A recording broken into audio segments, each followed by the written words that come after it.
All right, hello again.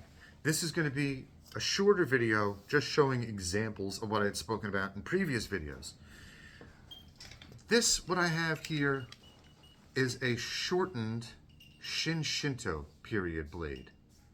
How I could tell, like how can you tell the era from just looking at the blade?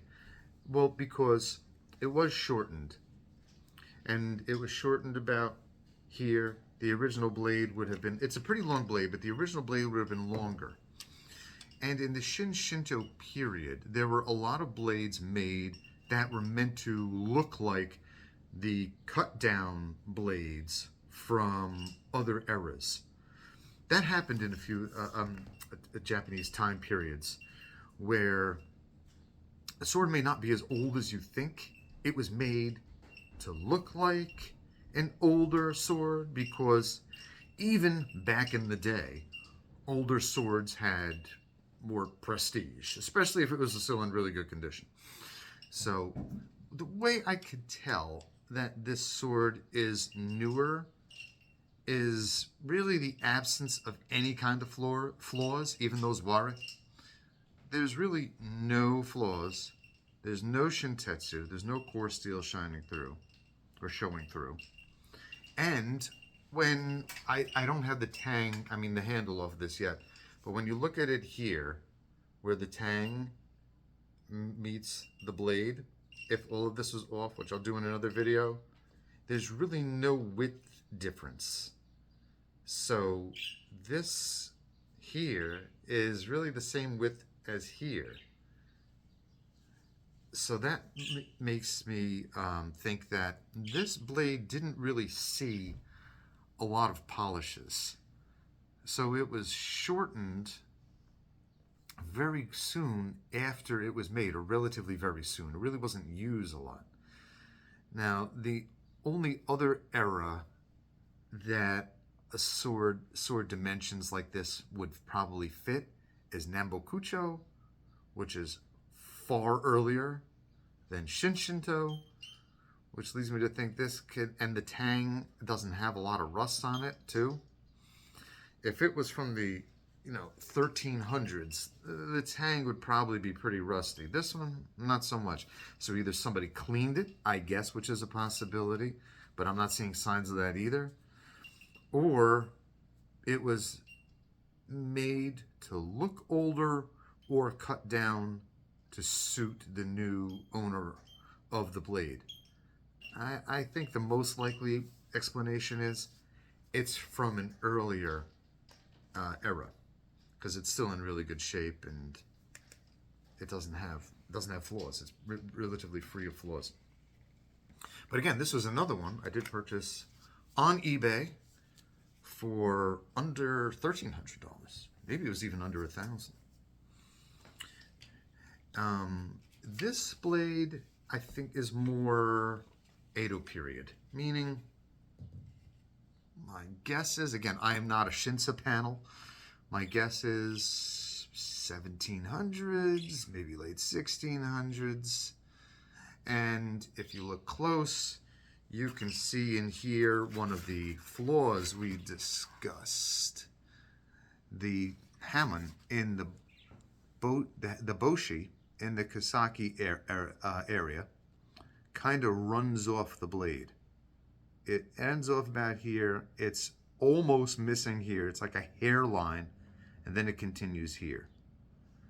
That affects the value of this blade, sadly. The rest of the blade is in great shape. It's really nice. But see this tempered part? It almost disappears here, and then it rejoins over here. So at some point in the past, this Kosaki was reshaped. And this is actually the most common area of damage on a Japanese sword, the Kosaki. And sometimes the impression of a hamon in the Kosaki, that boshi area, is artificially put on by that Hodori polishing I mentioned earlier. So that's something to watch out for.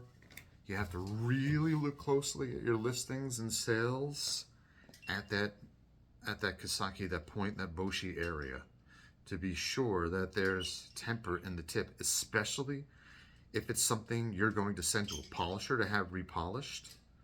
You don't want them to get like part of the way through, or you spend all this time and money to send it there and they tell you, yeah, there's no temper left in this point. You want to go through with this? Like, oh no. Isn't that something that you want to check out before you buy something? And this is a blade we went over earlier. There is far more rust on this tang, and this was shortened, and there is a noticeable difference in this part, this width here, versus the width underneath the handle. This tang is noticeably wider than this part. Again, which leads me to believe, and I say believe and hypothesize because I am not a Japanese Shinsa panel. And probably very few people out there are as well. Although some people are very knowledgeable and it might be close. This blade is still heavy, wide, thick. It's can still do business. Yeah. It has flaws, like I showed you before. It does have ware, so it's got openings, but that's really it. It's got it's a little tired in some areas, like this middle area, but it's still in really good shape. So this is one I spent, I think, almost a few grand on. But I got this from a website. I did not buy this off of eBay, so I spent more. But you buy something off of a website, like a reputable website, versus eBay, you have something that's more of a, more of a guarantee as to what you're getting. So this was advertised as an Edo period katana. If it's Edo period, I would guess earlier Edo period because it's been cut down. It's rather thick, although it is also rather straight. Early Edo period blades, many of them tend to be more straight and less curved. And I've heard a hypothesis about that is because the schools at the time used more straight wooden swords to fence and spar with, and then the real blades emulated those. Again, that's a whole topic we can go over later. Although this could be more of a Nambokucho period blade. Again, just my hypothesis, because in that era blades were made thicker and stronger, and they were, because that was the era of warring provinces. There was one of the eras of warring provinces, and the blades had to be made thicker and stronger because they had seen a lot of use. So again, that's just my hypothesis. You don't know for absolutely sure until you send it off to a Shinsa panel. And again, I can make another video about how that's done and how you could find reputable people to help you do that. All right, well, that's the end of these examples, but I'll show more examples in a future video. Thanks, everybody. Bye-bye.